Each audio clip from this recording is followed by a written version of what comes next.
Apa kabar anak-anak? Alhamdulillah. Alhamdulillah pada pertemuan kali ini kita bisa berkumpul kembali bertatap muka di tempat yang insya Allah mulianya. Supaya berkah, marilah kita sama-sama berdoa dulu. Silahkan KM-nya dipimpin doanya ya. Berdoa. Bismillahirrahmanirrahim. Allahumma inni as'aluka rizqan thayyiban wa ilman nafi'an wa amalan mutaqabbalan. Amin. Oke, selanjutnya Ibu akan absen terlebih dahulu ya. Sania ada? Dahra? Maipa? Hadir semua ya, alhamdulillah ya. Boleh duduknya dirapikan dulu ya, mejanya dirapikan dulu. Siapkan alat tulisnya, pulpen, buku ya. Nah, siapkan hati dan pikiran kita untuk belajar lillahi ta'ala. Nah, pada pertemuan yang telah lalu kita sudah membahas tentang luas persegi, kemudian luas segitiga dan juga jenis-jenis segitiga berdasarkan sudut dalamnya. Coba Ibu mau tanya, cara menghitung luas persegi, siapa yang tahu? Ya, silahkan. Sisi kali sisi. Ya, pintar ya. Jadi, luas persegi itu rumusnya adalah sisi kali sisi. Nah, sekarang luas segitiga, siapa yang tahu? Ya, Setengah alas kali tinggi. pintar. Jadi, luas segitiga itu adalah setengah alas kali tinggi. Nah, sekarang siapa yang masih ingat mengenai jenis-jenis segitiga berdasarkan sudut dalam? Kan ada segitiga lancip, jenis-jenis segitiga.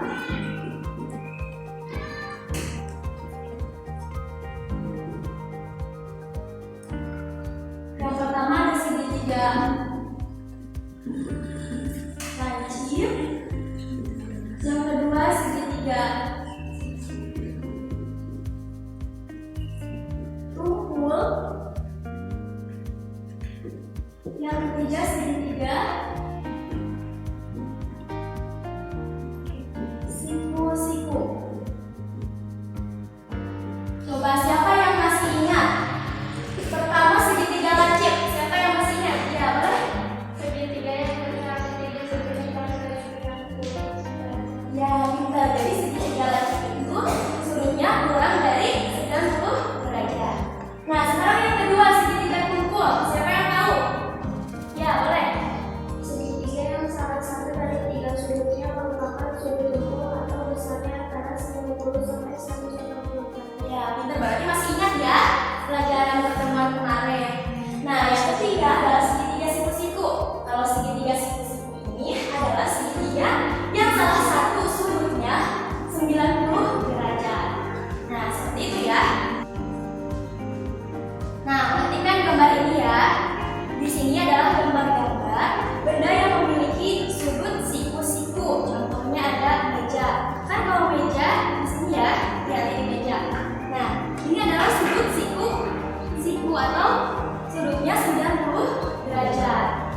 Kemudian papan tulis juga sudutnya siku-siku. Nah, ini ya, di sini. Ini 90 derajat nih sudutnya. Kemudian di sini ada lemari, kemudian jendela, pintu dan juga bingkai foto. Itu adalah contoh benda-benda yang memiliki sudut siku-siku. Nah, selanjutnya di sini bagaimana sih segitiga siku-siku itu? Nah, contohnya seperti ini ya. Ini adalah gambar-gambar segitiga. Nah, di sini yang merupakan segitiga siku-siku yang mana? Yang gambar? Nah, ini yang menggaris segitiga. Ini adalah contoh, salah satu contoh segitiga yang memiliki sudut siku-siku. Nah, bagaimana sih mengetahui sebuah benda itu memiliki sudut siku-siku? Jadi sudut siku-siku itu penting sekali. Salah satu penggunaannya adalah dalam teorema Pythagoras. Nah, gunanya untuk apa sih? Gunanya itu adalah untuk menentukan misalkan jarak terdekat ke suatu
Teorema Pythagoras bisa dipakai untuk membantu permasalahan lain nih teman-teman.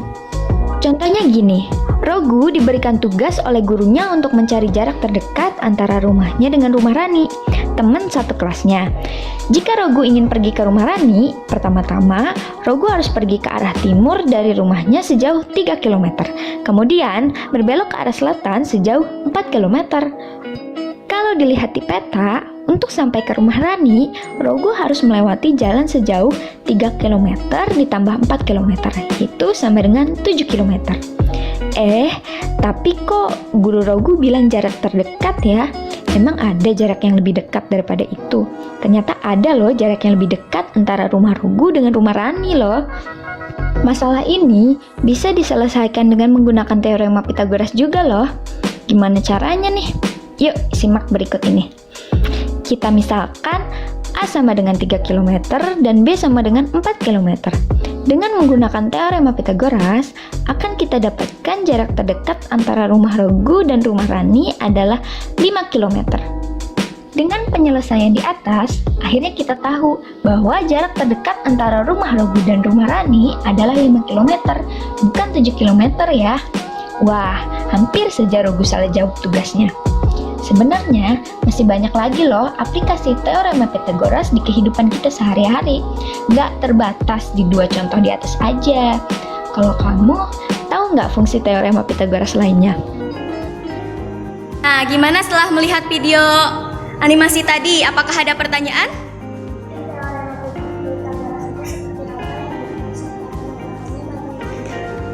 Bagus ya pertanyaannya. Tadi saya menanyakan, jadi teorema Pythagoras itu apa? Kemudian penerapannya bagaimana?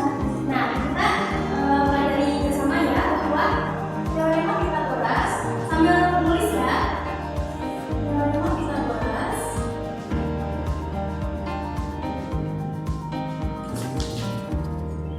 merupakan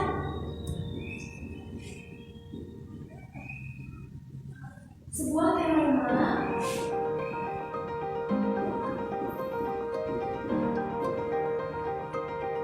yang pertama kali dibuktikan oleh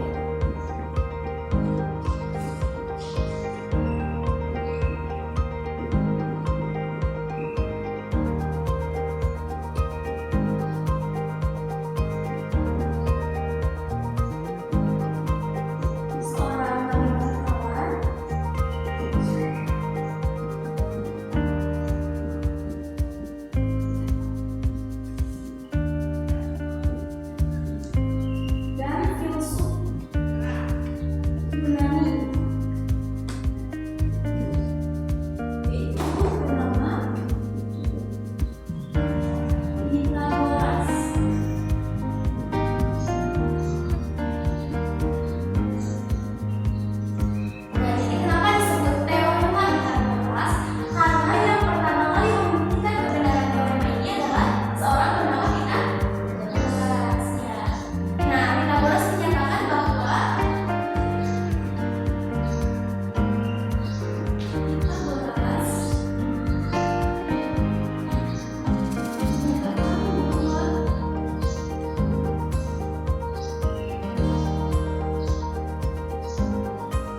B. Berarti luasnya B kali B yaitu B kuadrat.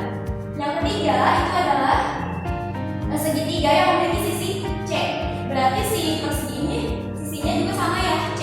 Berarti luasnya adalah C kuadrat.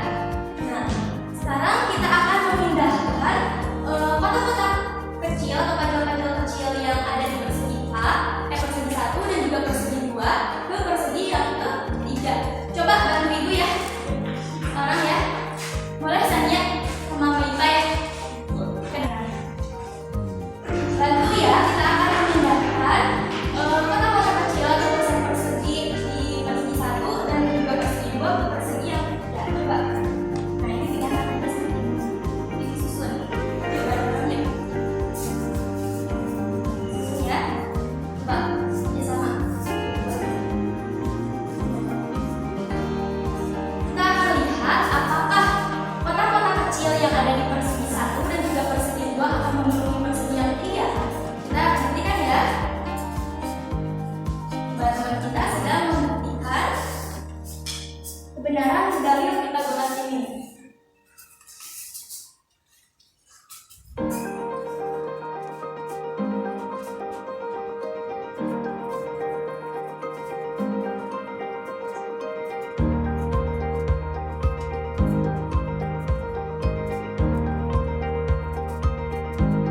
Kembali. Makasih ya. Nah, kita lihat tadi luasan ataupun kotak-kotak kecil yang terdapat pada persegi 1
Berarti di sini C pangkat 2 dikalikan dengan 1/2 berarti jadi C pangkat 1 dan C pangkat 1 itu tidak perlu ditulis, berarti sudah ada C.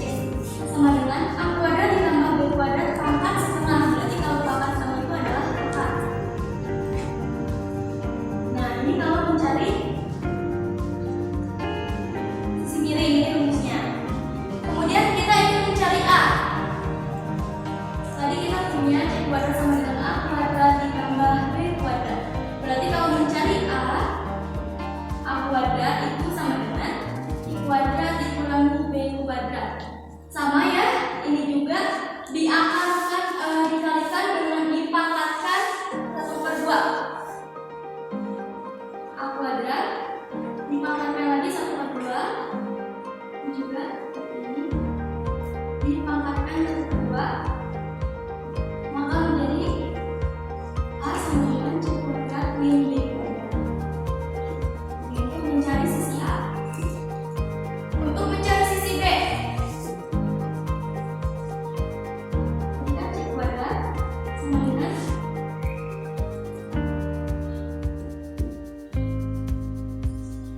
A kuadrat tambah B kuadrat.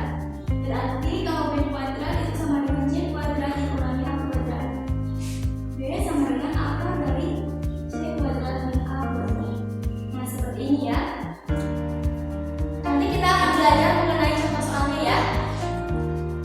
Nah, kita akan membahas tentang contoh soalnya ya. Di sini diketahui segitiga siku-siku ABC dengan siku-siku di B yang digambarkan sebagai berikut. Nah, siku-siku di B berarti ya. AB panjangnya 8 cm, BC 6 cm. Yang ditanyakan adalah tentukan panjang sisi miring AC pada gambar di atas. Berarti yang diketahuinya apa? Yang diketahui AB sama dengan 8 cm. Kemudian BC sama dengan 6 cm. Kemudian yang ditanyakannya apa? Panjang AC.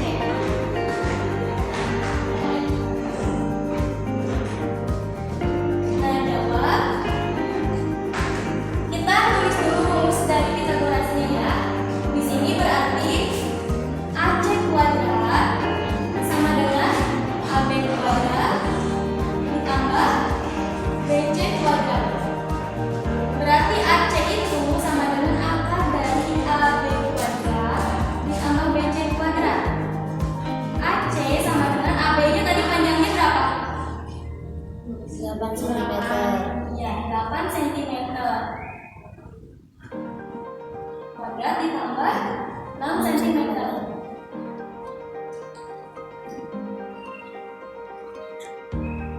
Sini ya.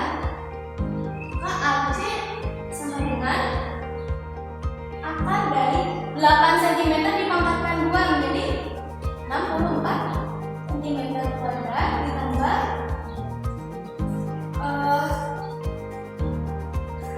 6 cm kuadrat berarti 36 cm kuadrat. AC sama dengan akar dari 100 cm kuadrat. Berarti AC-nya adalah akar dari 100 itu 10 ya. 10 cm. Jadi panjang AC adalah 10 cm. Nah, mengerti? Sekarang Ibu minta dari kalian mengerjakan soal nomor 2 ya. Coba siapa yang mau? Ya boleh Sania nanti ya.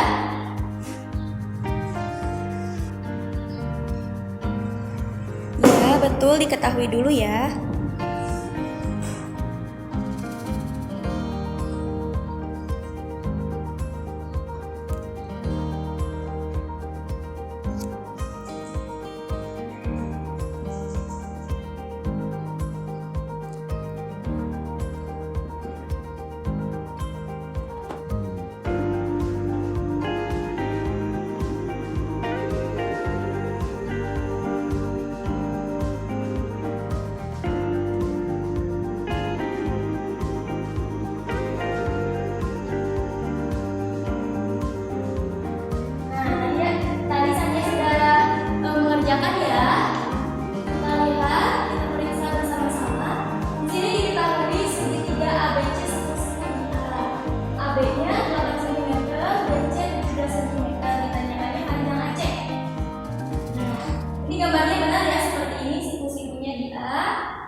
Coba, di sini siapa yang mau menyimpulkan?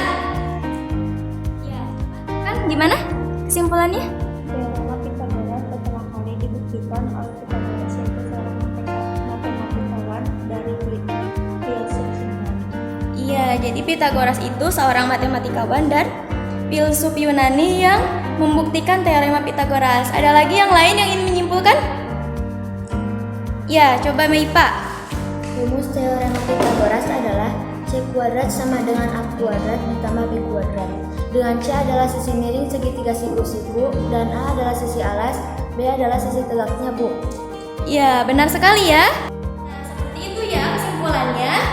Jadi sekarang sebelum bel berbunyi, coba kalian kerjakan dulu ya di buku yang Kemendikbud di bawah kan? Ya, di bawah.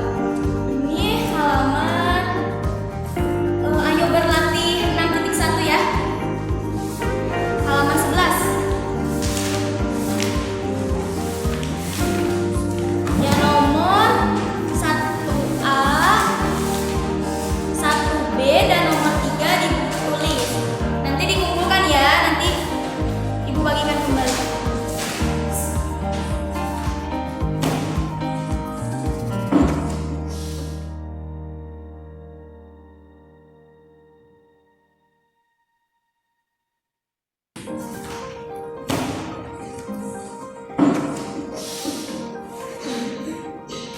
Sudah selesai anak-anak? Sudah? Coba kumpulkan ya bukunya ya. Yuk, dikumpulkan ke depan.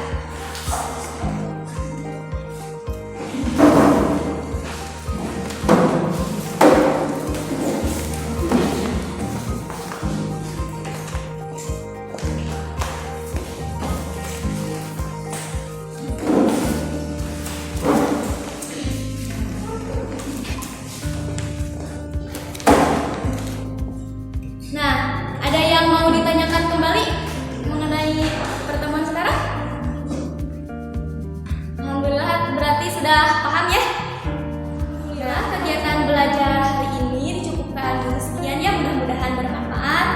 Kemudian jangan lupa ya, baca kembali di rumah, pelajari lagi. Kemudian untuk tugas nih, tugas atau PR-nya, kerjakan ayo berlatih 6.1 ya, di buku Kemendikbud ya. Yang buku Kemendikbud nomor 2, catat ya, nomor 2, 4, 5, 6, dan 7 di buku tugas ya. Untuk pertemuan selanjutnya nanti kita akan bahas tentang jenis-jenis segitiga dan triple Pythagoras. Nah, kalian nanti baca-baca dulu di rumah ya, biar nanti